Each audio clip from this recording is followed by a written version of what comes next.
Thank you very much. My name is Andrea Marshall. I am a staff scientist in AJ's lab, and it is my pleasure and honor to introduce Antentor AJ Hinton. Um, Briefly to discuss his background. AJ got his Bachelor of Science in Biology at Winston-Salem State University, which is an HBCU. He then went on to Baylor College of Medicine to get a post-baccalaureate in cell and molecular biology. He then liked Baylor so much he stayed there and got his PhD in integrative molecular and biomedical sciences, where his dissertation focused on estrogen receptor alpha and steroid receptor coactivator and their importance in blood pressure control. From there, AJ went to do a dual postdoc at the University of Iowa, as well as Mayo Clinic, where he served under E. Dale Abel, and he focused his work on mitochondria. And this is the era where he really developed his electron microscopy techniques and his 3D EM techniques.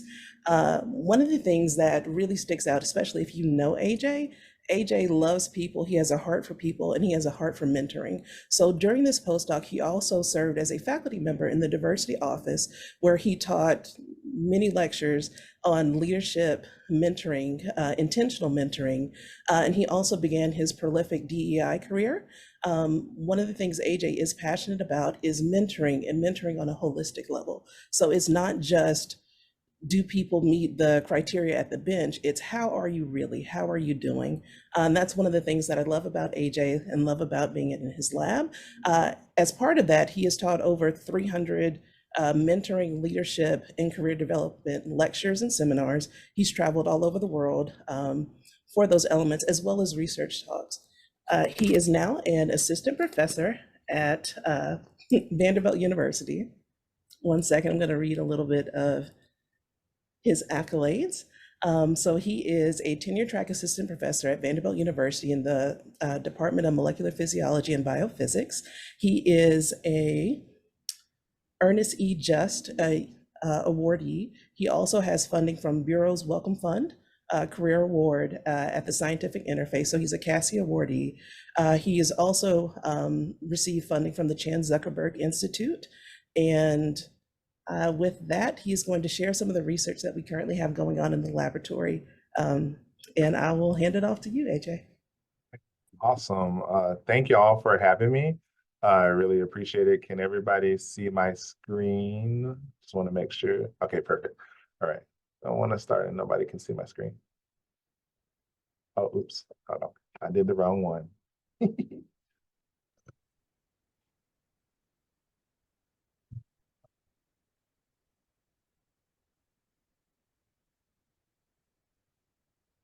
All right, there we go.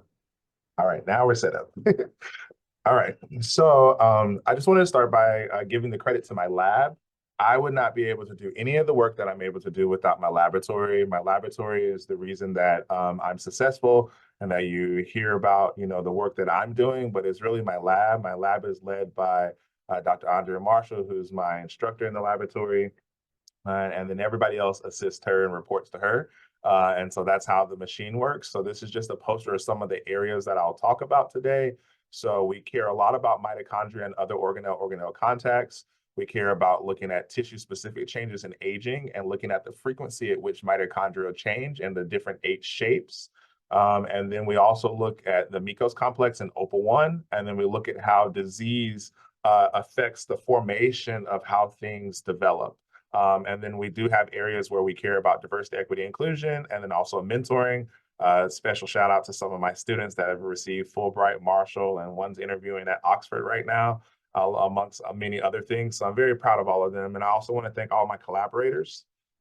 This poster will be updated some. So basically, in my laboratory, we focus on two areas. One is in mitochondrial dynamics, and the other is the insulin action, where I'll be focusing my time for today's talk. But we do care about building methods, and we also do care about neuronal regulation of blood pressure. But if you invite me back, I can show imaging in those areas later on.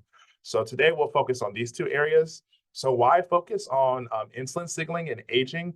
Well, during the aging process, there's early signs of insulin resistance in skeletal muscle. And so we target our interest to skeletal muscle and also other insulin-sensitive tissues like the heart. And so what we've learned is that through looking at diabetes, there are changes in mitochondrial dynamics. So these statistics are around 35 million people and another 88 million have diabetes or pre-type 2 diabetes. And then 1 out of 10 people have diabetes, and 1 out of 5 are unaware. And most recently, the stats have changed to, I think it's 1 out of 9 and 1 out of 4. So it's really, really important for us to really think about diabetes and also think about the other tissues that are associated with diabetes, and not only in the pancreas. So when you're thinking about diabetes, there are changes in mitochondrial dynamics. What are mitochondrial dynamics? I know that's a really important concept. So if you think about two halves moving together, that's fusion, and two halves separating, that's fission. So fusion is bringing in mitochondria in the inner membrane and the outer membrane, and then on the outside of the membrane, it can be cut, and that separates mitochondria called fission. And in particular, there's a protein called OPA1 that is really important for this regulating of mitochondrial dynamics. So as you saw with my hands, it's time to kind of give you a visual, a second one. So it's always important to have multiple ways to visualize the data. So if you think about this, there's 2 mitochondria, and as they fuse together in the outer and inner membrane via OPA1 and mitofusions, you see that the mitochondria form one large mitochondria. We also will focus on the MECOS complex, which regulates Cristae dynamics.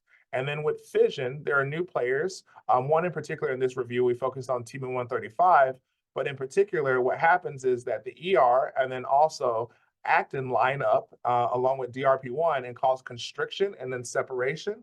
And this also separates the nucleoid. And that nucleoid distribution was discovered by Sam Lewis in a science paper. So importantly, previously to the work that I did, we found that OPA1 deficiency impairs mitochondrial structure and function. This was when I was a postdoc. So we deleted OPA1 in a site-specific manner using the HSA-CRE. And the reason that we did this is because when you knock out OPA1, it's embryonic lethal. So we have to do this in an adult model using a time-dependent fashion using tamoxifen. So when you induce this, you see a reduction, but not a complete knockout. But this is why we call it a knockout instead of a knockdown. And then when you look at this, you can see that the architecture of the cristae changes wildly. So you see lamellar cristae, which means they're going across from one side to the other. And then you see in this particular case, when you knock out OPA1, you see alterations in cristae missing, as well as vacuolar type cristae or tubular. And so this is a huge change in structure. And then also in Hanada's paper, she found that these mice were resistant to diet-induced obesity and had changes in insulin sensitivity. But one of the more remarkable things that I thought was interesting in the work that I followed up on was looking at the levels of MFN1 and MFN2. We noticed that when OPA1 went down, MFN1 and MFN2 went up. And what's fascinating about MFN2, or mitofusin 2, it is also known not only as a mitochondrial dynamics protein that regulates outer membrane fusion, but it also regulates communication between the mitochondria and the ER through a tethering mechanism that can either be MFN1 interacting with MFN2 to span mitochondria to the ER, or it can homodimerize where MFN2 is interacting with MFN2. And so this was a remarkable finding. But one other thing that was interesting was that there was upregulation of ER stress after the loss of OPA1, which would suggest that there's early signs of the UPR activating and possibly mitochondrial stress setting in. So in this particular paper, it was important to look at what was the role of ATF4 and possibly MFN2. So when I talk about MERCs, I know I'm probably confusing all of you because, we haven't talked about that before. So MERCs are super important.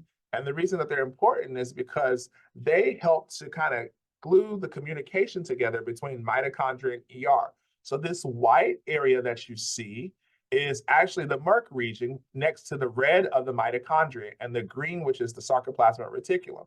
And so with that being said, you can see through the muscle that you're looking at, that's a glycolytic muscle from a 3-month mouse, you can see that this red and ER and the green are interacting everywhere. And so these communications are dynamic, but this is just a static shot from a FibSim image.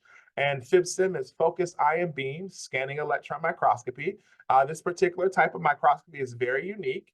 It uses an ion source to mill through the epoxy resonant block to be able to create 5 nanometer, around 4 nanometers sometimes as well, very precise images that are stitched together to be able to make this reconstruction that you see.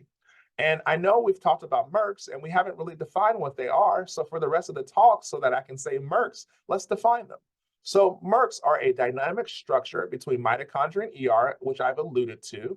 And there's also an important thing that this is a type of organelle-organelle contact. So just in case everybody's thinking about, overall, organelle-organelle contacts or mitochondrial contact sites, you may have heard both of these. This is a type of that, but we're specifically talking about MERCs.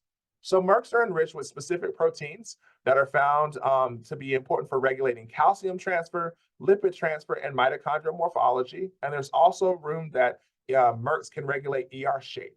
And when MERCs are dysregulated or there's a miscommunication that occurs, type 2 diabetes is one of the diseases or I guess you would say maladaptive processes that may occur. So I have several particular projects that I want to talk about. I'm going to allude to this OPA1 project that I did talk about in the biotechniques. So please stay tuned. This is not the whole project. We'll be talking about MECOS and also ATF4, where I share that with 2 other collaborators.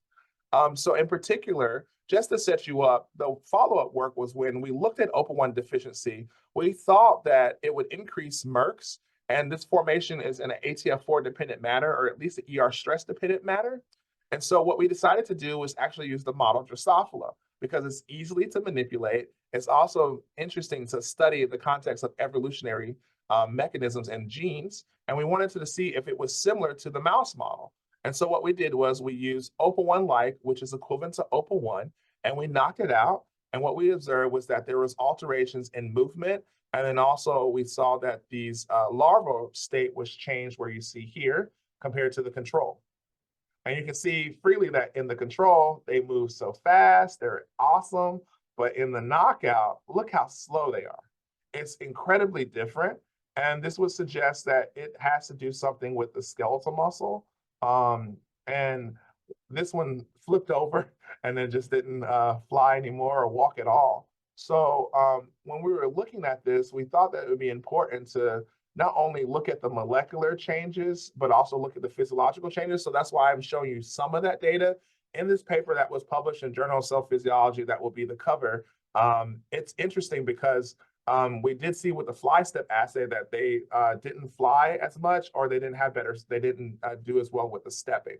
So in particular, we did qPCR to verify that there was a knockdown of OPA1, and we saw that there was an upregulation of DRP1, which would be the opposite of what would be happening. So fission is increasing potentially, and that's why maybe the mitochondria are smaller.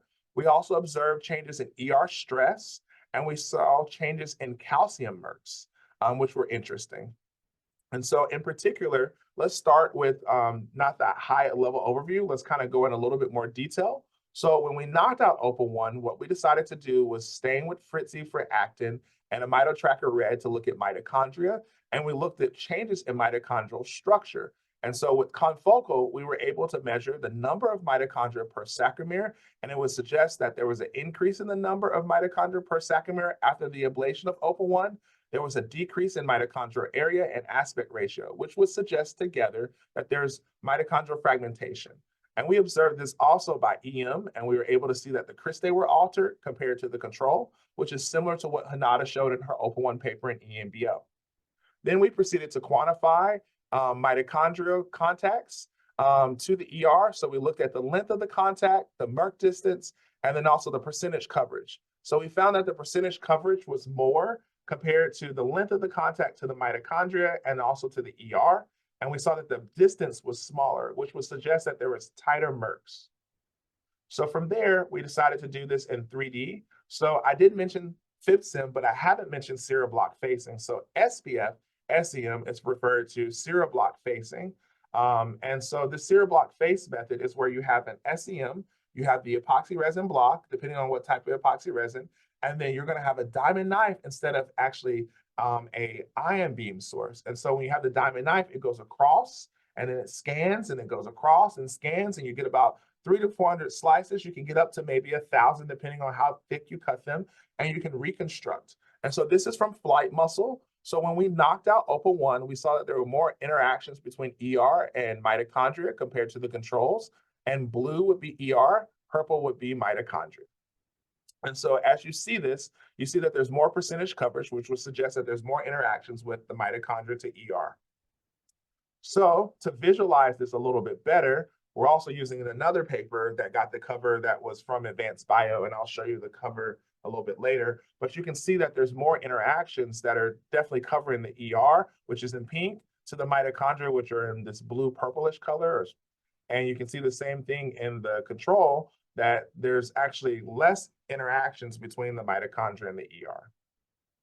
So what we decided to do was we also decided to recapitulate Hanada's model and looking at in the mouse, and we knocked down OPA1 in a similar fashion to what she did in her paper. And we saw that when you knock down OPA1, it made smaller mitochondria, which is a hallmark of when you lose OPA1. We also saw alterations in Cristae morphology, where you can clearly see here. But the key thing is that the network is altered to where there's interactions with ER and mitochondria. So what you can see here is that the network is maintained in the control, which is what normal skeletal muscle does. And then you see in blue this mitochondria interaction to the ER. And then here you see the same thing with these MERC interactions, but there are a lot more interactions with that. So this being said, it asks the question about whether or not we could recapitulate this model in cells and then look at a mechanism. So what we decided to do was also visualize this using another paper as well. We saw that the same visualization occurred. And then we took these cells from the mouse and we isolated these using a protocol to be able to establish isolated cells. So we published a STAR protocol recently about how to isolate these skeletal muscle cells and make them from myoblasts and differentiate them into myotubes and also have separate fibroblast cells. So we take these muscles and then we're able to isolate them, and we develop them using differentiation media. And then we can test using antibodies to the stain to determine if they're actually muscle in origin. And if they are, then we proceed to be able to do the visualization, the knockdown steps. And when we knock them down, we're able to observe structural changes. So in the paper, just to give you a quick glimpse, there's a study that was done by Dr. Abel in diabetes in 2014, where he gave insulin stimulation. And when he gave insulin stimulation, it caused mitochondrial fusion to occur. So what we decided to do was replicate that using our primary source cells instead of looking at C2C12 cells that were immortalized in the paper. And what we find is that with mitochondrial, insulin-mediated mitochondrial fusion, we see that after 2 hours, the mitochondria are a lot more fused. So we're able to recapitulate that study in myoblasts and myotubes, and we proceeded to look at seahorse and other measurements as well. So knowing this, and we can isolate skeletal muscle cells and now differentiate them into myotubes, we decided to knock down OPA1 using an adenovirus pre. And then when we did this, we were able to see that there's alterations in mitochondrial structure and also shape in the context that ER interactions occur with the mitochondria more closely. They're more tight, which would suggest that there's more MERCs. And you can see this also from another paper from the Advanced Bio paper, where you can see these interactions that are occurring. You can see that the mitochondria are a lot more fragmented and there's more coverage of the ER to some of the mitochondria. So knowing this, what we decided to do was ask a question about the mechanism. Oftentimes, when you're looking at data, you see very cool descriptive things, but one thing is to link it to a mechanism of action to see if we could actually maybe in the future block this pathway to see if these things would not occur, or modulate the pathway to determine if we actually need to tune the system to actually have more MERCs so there could be more insulin sensitivity occurring. So what we did was we used the Drosophila model. We went back to the original model and we isolated RNA, made cDNA, and we used this for two things. One is to be able to look at conformation of the RNA-seq that I'm showing you here, and also for RNA-seq. So when we looked at the RNA-seq transcript, when we looked at the RNA transcripts for RNA-seq, we found a lot of different things that were hallmarks that we should find with OPA1 deficiency. So mitochondrial dysfunction, ER stress, but we noticed that there was a unique signature for calcium signaling. And we also saw that there was an upregulation of ATF4, as you can see here in blue. So this will let us know that potentially ATF4 could be a target of interest, as well as calcium signaling to actually look at. So what we decided to do was actually look at roles of ATF4. And we noticed that ATF4 has canonical signalings to be able to regulate different aspects of integrated stress response. But what we're thinking is that ATF4, although it's a very promiscuous transcription factor, it hasn't been reported that ATF4 has a role in non-canonical signaling of MERC signaling. And so that's where we decided to spend our time. We have hypothesized that ATF4 was critical for forming these MERCs. So what we decided to do in this particular paper was knock down OPA1, knock down ATF4 alone, overexpress ATF4, knock down OPA1 and ATF4 together, knock down OPA1 and overexpress ATF4.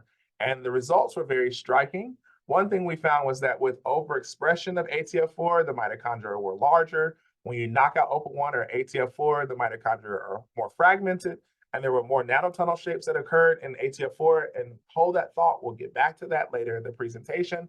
And then what we also found was that when you do the double knockout, the distance of the MERCs get wider. So in the knockout alone in ATF4, the distance of the MERCs is wider, but in the double knockout, it partially rescues the phenotype compared to OPA1. And then in the knockout, but with overexpression, it tightens MERCs. So too much ATF4 makes too many MERC interactions. So this is an interesting phenotype, especially around the double knockout, which would suggest that ATF4 may be critical for regulating MERC space. So what we decided to do was test this using a calcium system. We do have individual compartments, but I'm showing just the cytosol part just for the purpose of time.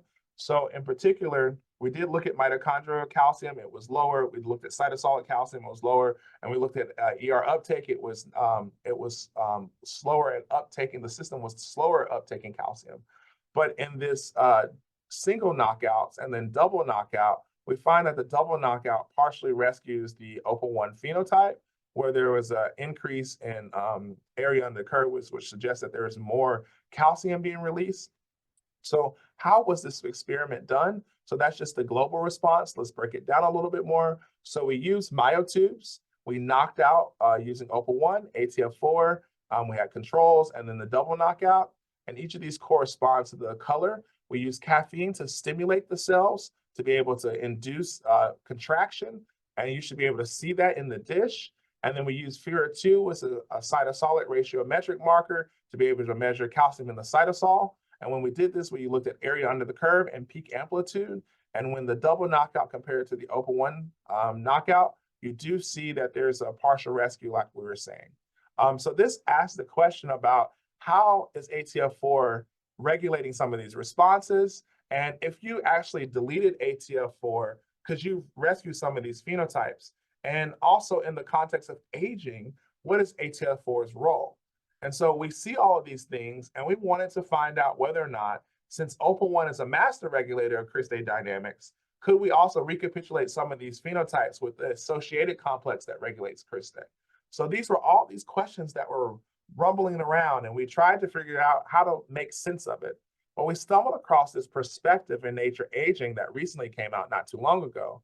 And it was really nice because it kind of started to tie things together for us in a way that we were really excited about, especially that the integrated stress response may be slowed during aging and ameliorate age-related pathology. So this made us go down this road of looking at ATF4 and whether or not we could really focus on ATF4, and if we could focus on an adjacent complex that interacted with OPA1, could we recapitulate some of these phenotypes? So knowing this, we did have the idea that we should go ahead and proceed to induce ER stress, again, by looking at this MICOS complex. And what we found was that the ablation of the MICOS complex causes changes in dynamics and structure in mice, in mice, it should be plural, in fly, and then also human skeletal muscle. And we have a couple of papers that I'm going to high-level overview, not so much to get in detail so I can get to the ATF4 part, which is, I think, the most interesting part of the story. Well, in particular, this particular paper, we looked at mitochondrial structural changes in the heart across 3-month, 1-year, and 2-year time points. And what we found was that with structure, there was a lot of things happening. So this is a large figure, so let's kind of break it down. So what you're looking at is the orthoslice at the top, which is the raw data. And then you're looking at the overlay of mitochondria that have been segmented from this data, and then the mitochondria by themselves. Each dot represents 250 mitochondria. And from that one dot is one mouse. And so there's three mice. We chose to do 3 mice. And the reason being is because it's extremely expensive to do FibSim and serial block facing work. So we're limited to the amount of expenses that we want to put in per project. But we did validate other ways when we get to that for structural changes. So when we looked at this data, we saw that with age, there was a general decrease in mitochondrial volume, area, and perimeter, but it was not so much of a robust change as what we were expecting. So then what we decided to do was also look at whether or not we could look at other types of parameters, such as mitochondrial branching index, which measures transverse and longitudinal mitochondrial structural distances, and we found that there was a decrease. And then with sphericity to look at how the mitochondria are shaped, we found that there were some changes, but not a lot, comparing 3 month to 2 year, but in 3 months to 1 year, there were some changes. And this would suggest that the mitochondrial structure is slightly different, but the real effect must come from some energetic capability and not structure alone. And so what we decided to do was in the aging cell paper, we decided to follow up this work by looking at new mice and looking at recapitulated data.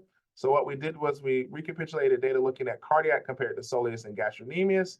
And we found that in this data, we saw that there were structural changes in the gastrocnemius, soleus, and cardiac, but the most robust change was in the gastrocnemius. And so you can clearly see this pretty easy with this mitotyping, where you can see that in the 3 month compared to the 2 year mitochondria, the 2 year mitochondria get a lot smaller. And then you can also see the same thing in 3 month versus 2 years. And then you can see the same thing in the cardiac tissue as well, but not as drastic phenotype. So this work was interesting because it was published in Aging Cell and it got the cover. But besides this, it asked key questions that were answered around just general shape, but also around mechanism. So one of the other things that we really cared about in this particular paper was looking at MECOS, and I will get to that in a second. And we found associations with aging and MECOS, which was something that was novel and not something that had been previously seen, because most of the time when you're looking at mitochondrial dynamics changes and associating with aging, you only see the high level master regulators get a lot of phenotype studies done, which is OPA1, MFN1, MFN2, and DRP1, which I introduced to you. So this is why this was very important to us to follow up on this work. We also wanted to look in humans by sex, and this is another paper that's actually in revision also at Aging Cell that focuses on MFN2, but I wanted to highlight that when you look at a young and old human, you do see changes in thigh muscle and femur density, but you also see changes in the ratio, also in male and in female. But when you're looking at structure, this is one of the more drastic phenotypes from one of the actual mice. I'm sorry, not mice, humans. You see that this particular old individual has confounding effects. It's not just only that they have probably a muscle myopathy, but they probably have other things that are associated with that cause this drastic phenotype. There are some in between old muscles that have this interconnected mitochondrial structure, but not as drastic as this particular one. But you can see from the individual dots that they're very similar, especially in area and then perimeter. In the revision, they actually asked us to increase the amount. So we're actually looking at about, I think, 4 and 5. And then we're also expanding other types of assays to look more in depth. But the reason I bring this up is that you can see generally, not only in the mouse model and the fly model, you're consistently also seeing this in humans, that there's this general structural change, and bring into the relevance of why we need to study structure and use FibSim and serial block phasing to be able to look at these unique structural changes. We also observed looking at sphericity and mitochondrial complexity index. So sphericity shows the shape, and complexity index shows how complex a mitochondria is. And so in the young, they're much more complex, and the old, they're not as complex. And so what we did was we also measured by qPCR, looking at the MECOS complex and also the major mitochondrial dynamics proteins, genes. And then we also looked at MERC genes, and we found that the MECOS was altered. So this is the point of just this slide, even though it focuses on an MFN2 study. I just wanted to draw your attention that we also see a downregulation by gene expression of some of the MECOS components in aged human tissue. And then we also looked in Drosophila and mice. We looked at the skeletal muscle and also cardiac, and we saw a decrease in overall gene expression. And what we decided to do was actually model this in a cell line. So this was the part that I was so excited about, because CHCD6 is also known as MIC25, which is a MECOS component. So what we decided to do was use siRNAs to knock down CHCD6. And this part is the most remarkable part, because if you saw in the previous tissue, you saw that there was disorganization of some of the fibers and that the mitochondria are not aligned and even. And this is the same thing that you see in this MECOS knockout. What's really interesting also is there was an eLife paper that came out at the same time as the AJP Circ and the Aging Cell paper, recapitulating the data that we had in a separate, a separate study.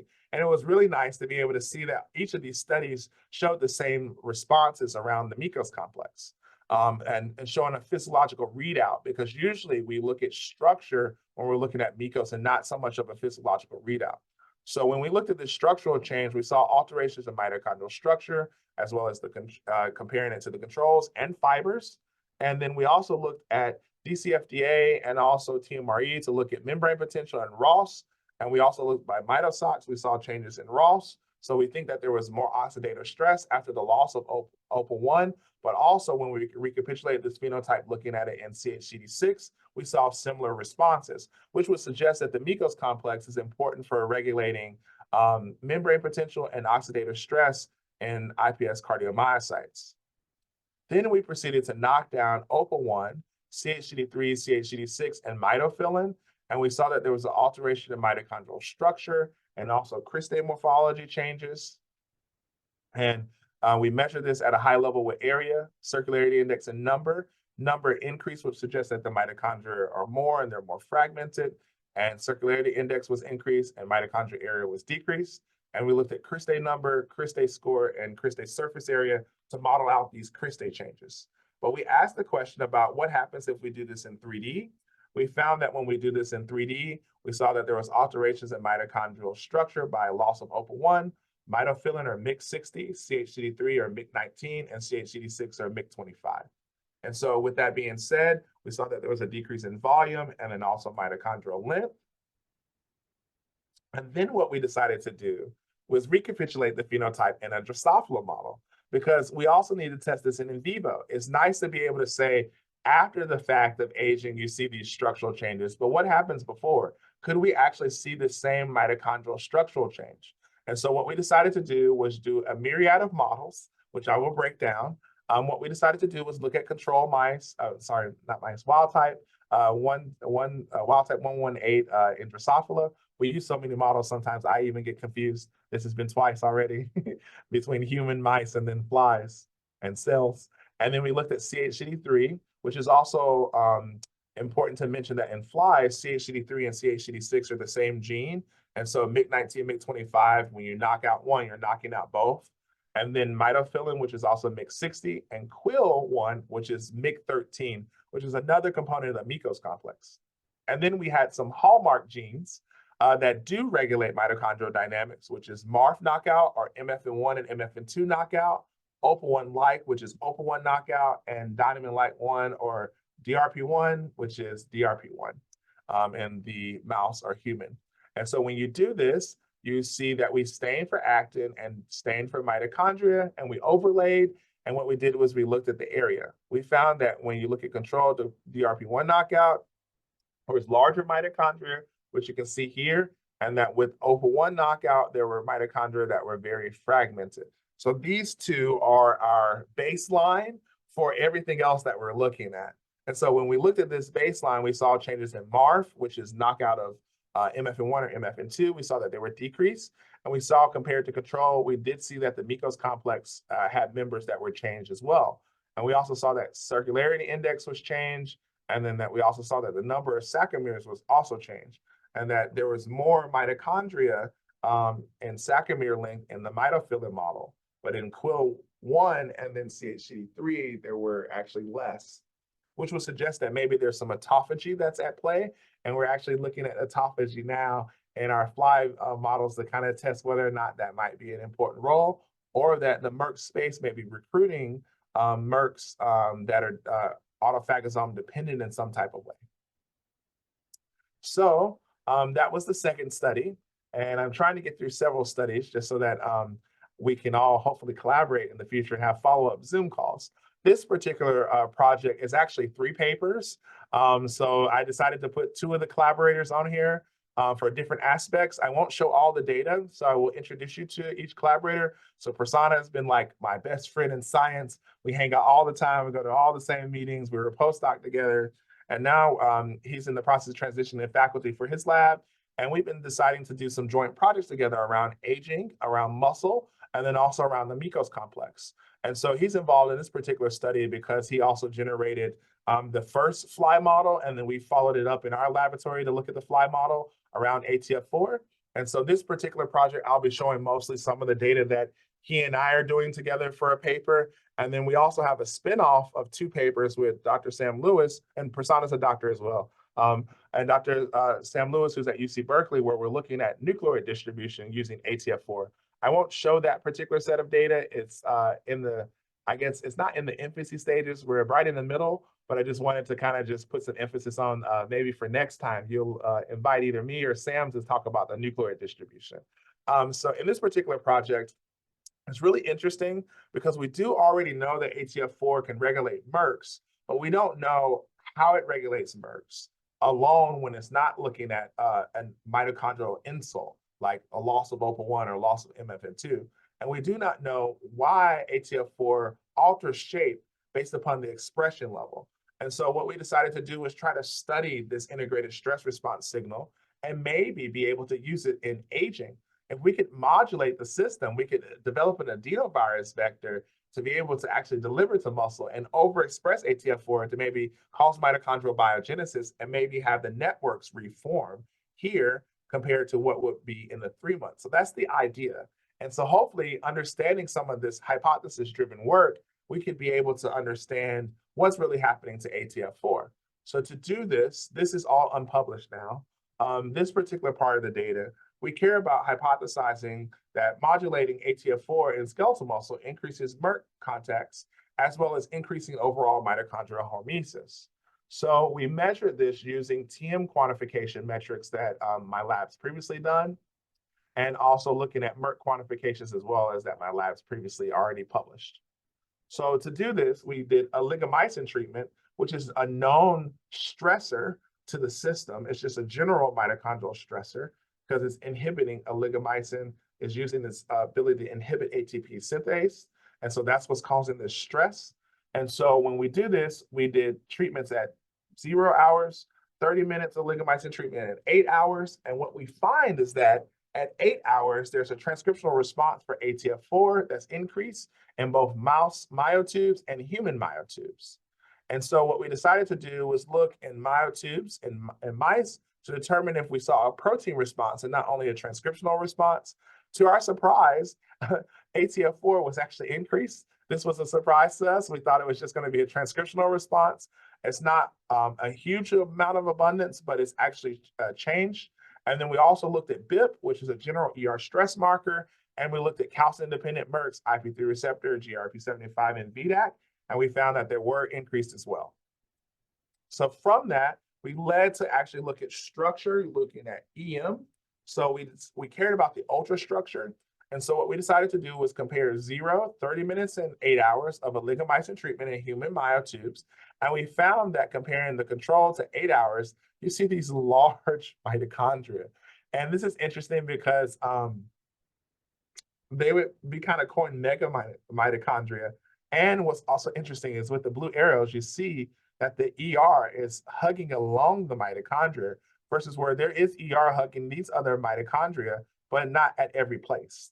And so this is an important concept to remember, that in the human MERC distance is closer together at 8 hours, and that there is more length that's occurring of the MERC. So it means that there's more mitochondria ER interaction occurring. So we proceeded to look at mitochondrial area. We saw that that was more at 8 hours.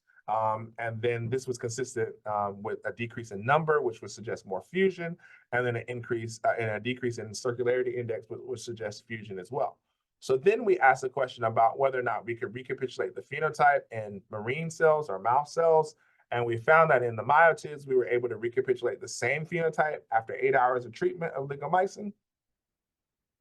And we were able to recapitulate the mitochondrial area phenotype and circularity index and number phenotype after 8 hours of treatment as well. So what we decided to do was actually rev up the challenge. And you know we love Drosophila. So Zur and Andrea worked with Prasanna to be able to look at whether or not there were changes in mitochondrial structure by designing a model that would be able to help us to do that. So what they did was they used a MitoGFP to knock in fluorescence to look at mitochondria and wild type, knockout, and overexpression models. And then they used staining for ATF4 to see what was happening to the levels of ATF4, pardon me. And what they found was that there was some staining of ATF4 in the nucleus, which is where it should be. And then overexpression, there was more. And then in the knockout, there was hardly any. And so with this being said, this is great. We have an overexpression model and a knockout model, but it's always important to check whether or not we truly could get overexpression. So we did the same thing using a HA tag just to confirm that we actually really had ATF4 overexpression before we proceeded to do this. And we did. So now we ask the question about what happens when you modulate the levels of ATF4 or decrease the levels of ATF4. Do you see alterations of mitochondrial structure? And in flight muscle, in fact, we do.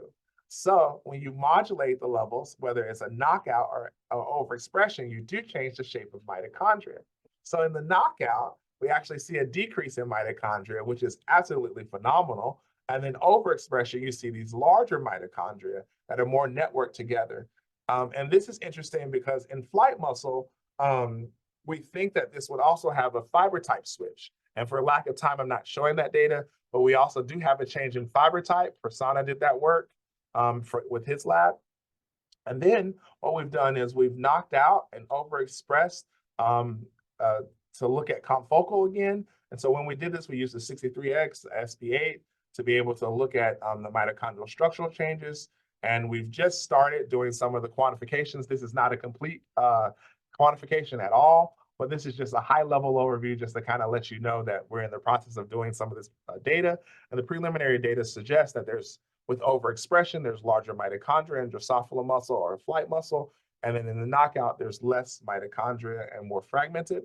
And this is an example of the muscle. And you can see in red is actin, green is mitochondria. And if you notice, as the scope is taking images, you can see that the mitochondria are quite different. I just want to point back to your attention that you can see in the knockout that the mitochondria are more fragmented, and in the overexpression, they're more networked together. And so this is also work done by Andrea. And then Zur did some team analysis from the flies that were generated from Prasanna. And so she quantified using just an image J profile that we've set up, and we do this workflow. And it's been very well cited. It's already cited 91 times, and I've only been open to my lab in almost 3 years. So I think it's an excellent paper to cite. So basically looking at control, we look at control compared to knockout and overexpression. We found that this phenotype recapitulates itself. And then we proceed to look at wondering whether or not if we knock out or overexpress, do we see changes in MERC distance? And so we saw changes in MERC length when we did overexpression. So you can see here the ER runs along the mitochondria. And then in the knockout, we also saw this same change as well, but the MERC's length was not as long as the overexpression. And in the knockout, the MERC distance was wider, but in the overexpression, the MERC distance was closer than the control. So from that, we decided to do some fib-sim work.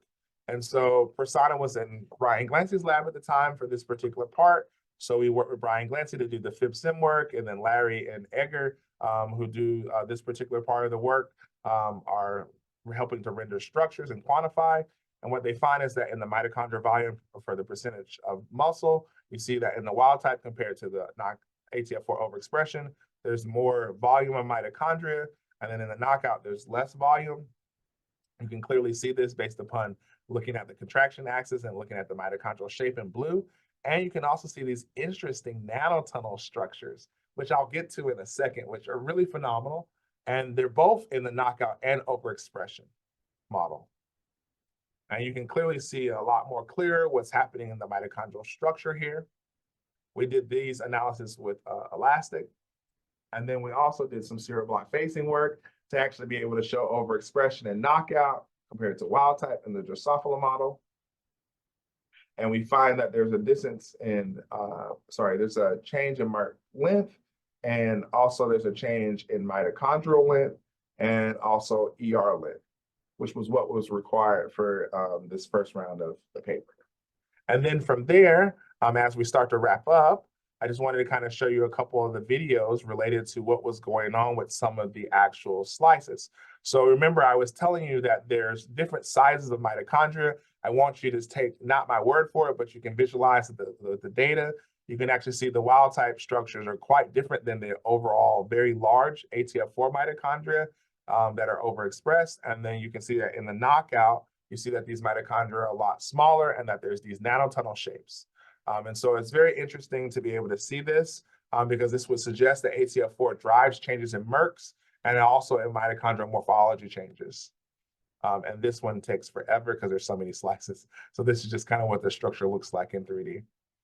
And then I just wanted to kind of highlight that there are alterations in nanotunnels. So nanotunnels can occur in wild type, but they're not as long as what you would see in the overexpression model. These mitochondria are a lot more together. And in the knockout model, you can clearly see here that these nanotunnels do exist, and they are not as long as the overexpression model, but they're more present. So there's a higher frequency of them. And then we ask the question about what do we see that's regulating these phenotypes. So now we're in the process of exploring RNA-seq. So this data is hot off the presses and is not like ready for prime time, but I just wanted to kind of show you that we're in the process of thinking that MERCs, MECOS, ER stress, and autophagy are important regulators of these responses that we're seeing. And now we're trying to understand why that these gene expression profiles are occurring the way that they are. And we're now comparing overexpression, which we just recently got, to the knockout model. And so right now we're trying to figure out the mechanisms of action by looking at RNA-seq and then verifying and then following that work up. And right now we've been able to recapitulate this model in cells. So we've knocked out ATF4 where we get the smaller mitochondria. We've overexpressed these where we see after 48 hours, you see very long, elongated mitochondria that are very large. And then we measure mitochondrial area, showing the area was changed compared to the knockout, which was smaller, and compared to control. And we saw changes in Cristae morphology, which would suggest that in the knockout, there was less Cristae. And then the overexpression model, the Cristae were all there. And then we also measured MERC distance. So you saw that there was a decrease in MERC distance compared to the control. And then in the knockout model, there was some change, but it was in the opposite direction for a wider distance. And then what we decided to do was start to do some protein work. This is very light level. This is not for prime time. This is just kind of to show you.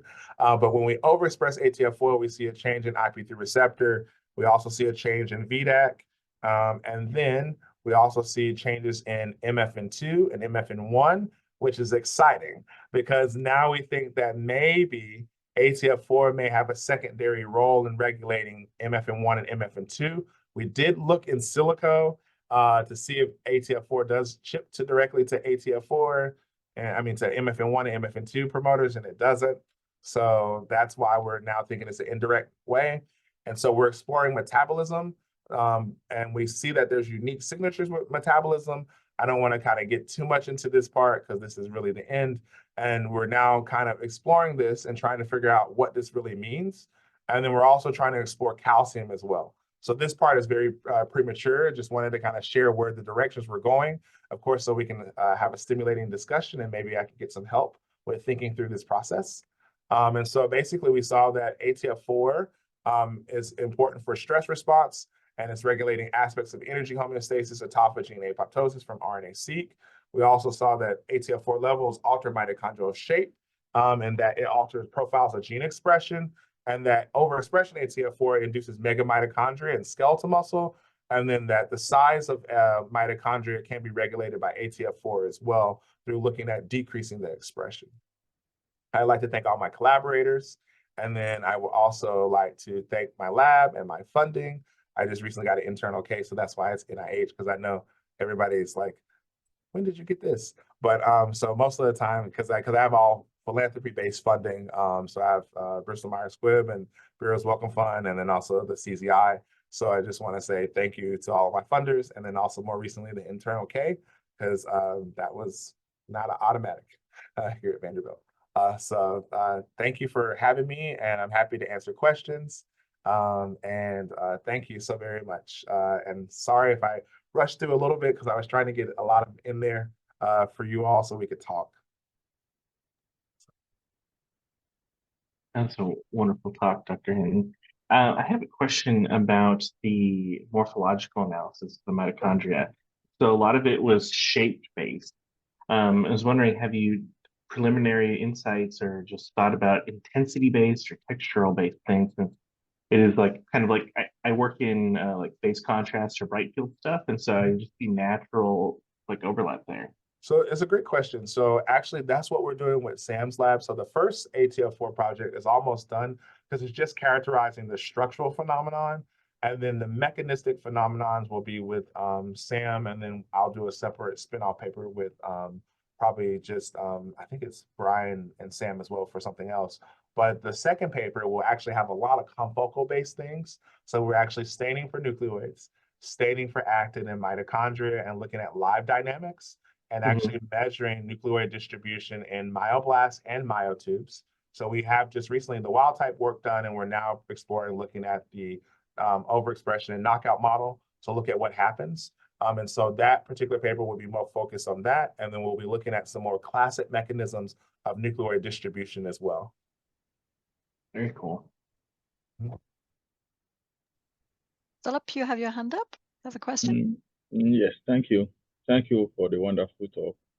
Of course. Yeah, I hope you can hear me. Yeah, my question is, I wonder, knowing the role of mitochondria involved in oxidative stress management, do you try to check for the role in oxidative stress? And do you check if the mitochondria ATF4 expressions affect the physiological functions of the muscles, like contractility and so on? So it's a great work has been done by Dr. Christopher Adams, who is the guy that is the guy for ATF4. And so he has done a lot of that work already. One second, I'm almost done with talk. My next meeting, sorry, y'all. He's almost done with, he's almost been like completely like phenotyped in aging and multiple conditions with ATF4. So the idea here is to be able to establish for us how dynamics works in repair. So the first thing is to understand the basic phenomenon of how ATF4 controls structure. So that's what has been done. We're writing that up. And then we know that we can break these mitochondria apart by the mechanism that we're writing up. And then the second paper is to study the dynamics of how it works as a network. And then we're going to combine those using an adenovirus to be able to do the work that you're asking, which is the critical part. And so that's what makes Andrea's skill set so phenomenal, because she can do these de-innervations, and then she can give overexpression of ATF4 in an age model and then see what happens, because that is like the top level question. The idea of what we're doing with the CZI is like database and characterization, and also the same thing with the CASI, to be able to develop tools that could be able to look at our treatment tools, to be able to look at shape changes. So the idea that we're doing is to apply those, and that will be the next stage for the oral ones, right? And so use those as molecular therapies. And so ATF4 is one of the targets of several targets that we're looking at transcription factor regulation. So that is the work that we'll be getting into next. So a great question. There is a question in the chat, but I don't know whether we have time. It says the gender differences in mitochondria decline during age. Are you going to continue looking at this phenomenon, and if so, how? Yes, everything is focused on money. So I have some R1s that have scored, and we're revising. And so as soon as those happen, then we'll expand, and we will be able to cover that particular area. So if you notice, yes, the papers are mostly male right now. And it's just because this is what we have access to. And I want to be able to do estrogen works like the justice it deserves, because my PhD is in estrogenic regulation of neurons. So I would be disingenuous if I did not do, like, with intact ovaries, without ovaries, estrogen replacement therapy to really study the dynamics And so I haven't gotten into that because that costs a little bit more, just to be truthful. And so you have to watch your money being a young PI. So you want to be able to have that for a good 5-6 years before you have to kind of go after the big boy and big girl grants. So yes. And I'm happy to answer any other question as well. Yeah, there's another one in the chat. Someone's interested in mitochondrial dynamics in the hippocampal neural and epilepsy. You should reach out to me and Andrea. Andrea has another project that's actually wrapping up. So the first one is on, so the CZI allows us to look at every tissue and look at mitochondrial structure. And so we actually have 2 studies, one in hypothalamus and amygdala, where we're looking at mitochondrial structural changes. And then it led us down, oh my God, MECOS has changed. So we decided to look at some Alzheimer's cases and MECOS has changed there. So we are starting to look at that work. So that is a fledgling idea.